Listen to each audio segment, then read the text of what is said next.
Safe रहेंगे, इस नारे को किस तरह देखते हैं? नहीं, सबसे पहले तो मैं भाई के लिए तारीफ करना चाहूँगा। भाई ने कश्मीर फाइल्स मूवी बहुत अच्छे से देखी है और इसके बाद केरला स्टोरी भी बहुत अच्छे से देखी है।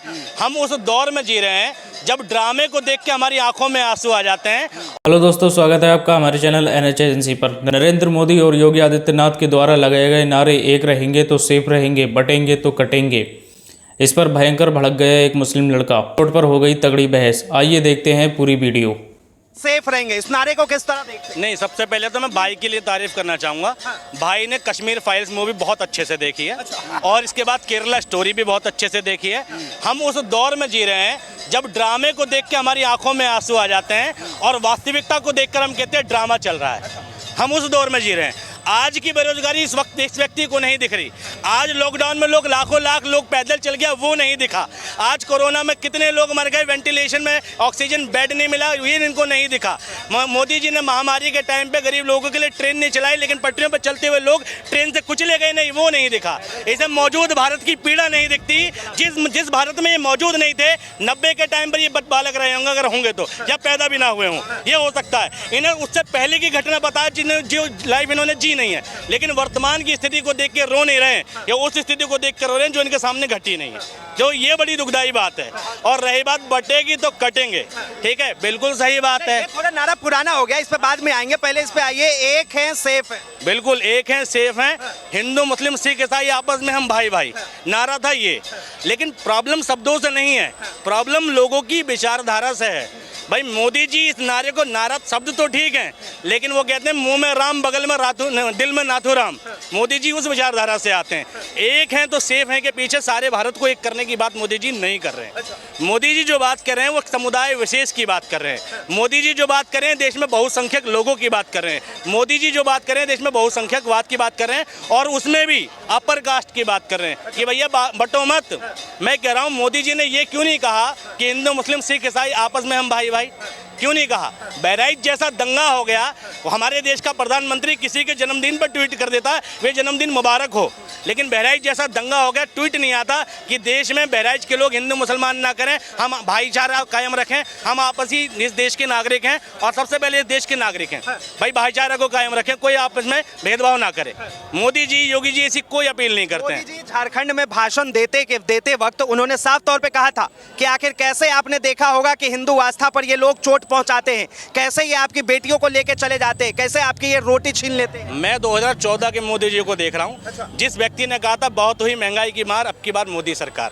जिस व्यक्ति ने कहा था भाई बेरोजगारी की मार, अब की बार मोदी सरकार। जिस व्यक्ति ने कहा था मेक इन इंडिया बनाएंगे, जिस व्यक्ति ने कहा था 100 स्मार्ट सिटी बनाएंगे, जिस व्यक्ति ने कहा था घर घर शौचालय पहुंचाएंगे, जिस व्यक्ति ने कहा था घर घर सिलेंडर पहुंचाएंगे, जिस व्यक्ति ने कहा था कि देश में भैया जो GDP है उसको तीसरे नंबर पे पहुंचाएंगे, जिसने कहा था भाई देश में जो है भाई बेरोजगारी को बिल्कुल जड़ से खत्म कर देंगे, हर साल जो है 2 करोड़ रोजगार देंगे।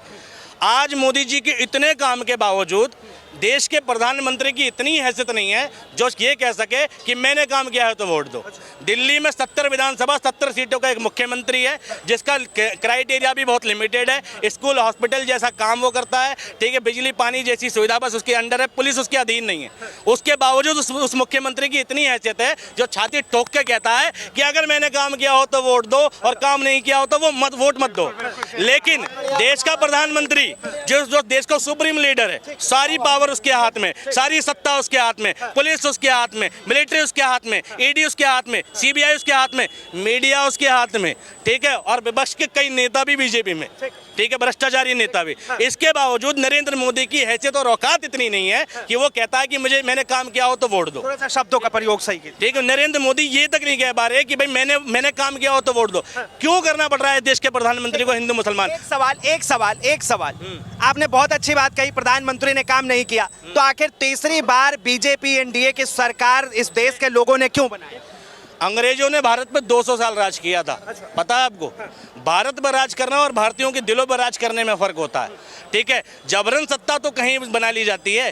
भाई 19 लाख EVM गायब है, पता नहीं है, ठीक है। जगह जगह भाई इलेक्शन के टाइम पे घोटाले की खबरें आती हैं। 2014 से पहले इलेक्शन में चुनाव आयोग पर कोई शिकायत नहीं जाती थी, चुनाव आयोग कटघरे में नहीं खड़ा होता था, कोई बात नहीं करता था ऐसी। लेकिन 14 के बाद मोदी जी ने ऐसा क्या किया कि वे लोग शक करने लगे कि EVM में घोटाला है। 2014 के बाद मोदी जी ने ऐसा क्या किया कि लोग भाई चुनाव आयोग पर सवाल उठा रहे हैं। तो सरकार तो हुक से या क्रुक से मोदी जी बना लेंगे, लेकिन भारतीयों पर राज करने की बात है, भारतीयों के दिलों पर राज करने की बात है। आज तक भी मैं कह रहा हूँ कि इस देश की जनता मोदी जी को स्वीकार नहीं कर पाई है। 10-20% अंधभक्तों को छोड़ दो तो ठीक है, देश की 80% जनता आज भी मोदी से परेशान है। भले ही नरेंद्र मोदी तीसरी बार प्रधानमंत्री बन गए हों, लेकिन लोगों के दिल में टीस यही है कि बन कैसा गया साल। देखिए, एक रहेंगे सेफ रहेगा नारा जिस तरह हरियाणा के अंदर चला था, बटोगे कटोगे, ये मास्टर स्ट्रोक था बीजेपी का। अब उसी तरह का ये वाला नारा जो है, अब क्या लग रहा है आपको कि झारखंड में बीजेपी के लिए बिल्कुल सही साबित? मुझे एक बात समझ नहीं आती, 2014 से पहले ये नारा किसी ने दिया क्यों नहीं? क्यों नहीं दिया? क्योंकि इससे पहले बटे हुए नहीं थे। मोदी जी के 10 साल के शासन की उपलब्धि है कि हम बट गए। मोदी जी को खुद पता है और मोदी जी कह रहे हैं मत बटो। यानी मोदी जी अपने ही शासन व्यवस्था की बात कर रहे हैं कि 10 साल में हमने ये व्यवस्था दी है कि तो हिंदू और मुसलमान आपस में बट चुके हैं, इसलिए बटोगे तो कटोगे नहीं। और अगर ये इससे बचना है तो दूसरी सरकारों को वोट दे दो, मोदी जी को मत दो। बटोगे तो कटोगे, बात सच है, लेकिन मोदी जी की जो मंशा है ना, वो हिंदू मुसलमान को एक करने की मंशा नहीं है। बांग्लादेश में मुसलमान नहीं बटे, ठीक, वो एक है, और दूसरे जो अल्पसंख्यक है वहाँ के वो कट गए, यानी हिंदू कट गए। भारत में बहुसंख्यक इस देश के हिंदू हैं और अल्पसंख्यक मुसलमान हैं, तो किसको यूनाइट करने की बात कर रहे हैं? बहुसंख्यक को। बटोगे तो कटोगे से आशय क्या है? तुम बांग्लादेश देना चाहते हो भारत को, तुम बांग्लादेश देश में दंगा देना चाहते हो, तुम देश में रिजाइन सरकार देना चाहते हो, यही तो मंशा है। अगर तुम्हारी मंशा गलत नहीं है तो तुम एक तिरंगे के नीचे क्यों नहीं लाते इस देश के लोगों को? तुम जनगण मन में क्यों नहीं लाते इस देश के लोगों को? तुम हिंदू मुसलमान दोनों में सौहार्द की बात क्यों नहीं करते? मैंने आज तक भी 10 साल की किसी डिबेट में, किसी भाषण में मोदी जी के मुंह से ये नहीं सुना कि देश में भाईचारा कायम रखें, हिंदू मुसलमान के साथ सौहार्द बना के रखें। एक भाषण नहीं दिखा पाओगे। और योगी आदित्यनाथ तो उससे 100 कदम पीछे हैं, उनके मुँह से शायद निकलेगा भी नहीं। तो ये समझो, इस तरह के जो नारे आते हैं, आखिर इसकी जरूरत क्या है और इसके पीछे की वजह क्या है? कुछ नहीं है। मोदी जी समझ गए हैं कि उनकी सत्ता और लोकप्रियता दोनों खत्म हो चुकी है। अब उनका काम का सहारा तो रहा नहीं, तो अब सहारा बचा यही नारे देने पड़ेंगे। ठीक है भाई, जब उनकी लोकप्रियता थी तब नारे थे बेरोजगारी की मार, महंगाई की मार। अब लोकप्रियता खत्म, मोदी जी का टाइम गया, तो मोदी जी सोच रहे हैं जाते जाते भी। मैंने एक कहानी सुनी थी, एक नकारा आदमी जो होता है जब मर जाता है ना, जीते जी तो तकलीफ देता ही है, मरने के बाद भी तकलीफ देता है। वो छोटी सी कहानी थी। वो कहानी ऐसी थी कि एक गांव में एक बहुत नकारा आदमी था, पूरा गांव परेशान था, बहुत परेशान था। तो लोग सोचते थे मर जाए, और वो मर गया। और मरते वक्त उसने अपनी वसीयत लिखी कि जब मैं मर जाऊं तो मेरे मुंह में 5 फीटा डंडा ठोक दिया जाए और मेरी मैयत को गाजे बाजे से लेके जाया जाए, ठीक है, और पुलिस थानों के चक्कर लगा के लेके जाया जाए। और लेके गया, जब कफन 5 फुट ऊपर देखा पुलिस वाले ने, तो कहा किसकी मैयत दिखाओ, तो देखा कि मुंह में डंडा है। तो भाई उसके बाद पुलिस वाले ने कहा ये मरा नहीं, तुमने मारा है। सारे गांव में जितने लोग मैयत में शामिल सबको जेल हो गई। से जाने के बाद भी परेशान करेंगे। मोदी जी ने वो शासन दिया है कि लोगों के मन में जो जहर बो के गए हैं ना, ये अगले 20 सालों तक निकालेगी कांग्रेस, तब निकलेगा। एक बात बताइए, प्रधानमंत्री कहते हैं कि कांग्रेस कहीं ना कहीं जातिवाद की राजनीति करती है और हम सबको एक करने की राजनीति करते हैं, तो दिक्कत क्या है, तकलीफ क्या है? मोदी जी के एक करने में बहराइच का दंगा हो जाता है, मोदी जी के एक करने में हाथरस में कांड होता है, और एक समाज के खिलाफ पंचायत होती है, ठाकुर समाज पंचायत करता है दलितों के खिलाफ। मोदी जी के शासन में नोएडा में एक त्यागी समाज का व्यक्ति एक महिला को अभद्र टिप्पणी करता है, और उस त्यागी समाज के लोग उसके समर्थन में आते हैं कि गलत सही नहीं जानते। मोदी जी की उपलब्धियां हैं, मोदी जी के शासन में पेशाब कांड हो जाता है। किस एकता की बात कर रहे हो तुम? सबसे ज्यादा हिंदू मुसलमान के दंगे जो रिपोर्ट हुए, छुटपुट घटना जो रिपोर्ट हुई है, वो मोदी जी के 2014 के बाद रिपोर्ट हुई है। मोदी जी के शासन में भाई पहलू खान मर जाता है, इखलाक अहमद मर जाता है, ठीक है, हरियाणा में नू का दंगा हो जाता है, कन्हैया लाल भी मर जाता है, ठीक है, बिल्कुल कन्हैया लाल भी मर जाता है, ठीक है। नू में अतीक अहमद नहीं ना, बिल्कुल नहीं, अतीक अहमद नहीं, ठीक है। देखो ये बिल्कुल नहीं, मैं कभी सपोर्ट नहीं कर सकता अतीक अहमद का, ठीक। नो का दंगा हो जाता है, ठीक है। मोदी जी की व्यवस्था इतनी जानदार व्यवस्था है कि इतने दंगे हो जाते हैं। भाई मोदी जी अगर वास्तव में इस देश में व्यवस्था ठीक दे रहे हैं, हिंदू मुसलमान की व्यवस्था को ठीक कर रहे हैं, क्यों रिपोर्ट हो रही है हिंदू मुसलमान की घटना चटपट जगह?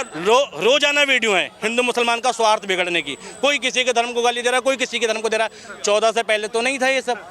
कोई कहीं पोस्टरबाजी कर रहा है, कोई कहीं पोस्टरबाजी कर रहा है। 14 से पहले तो नहीं था।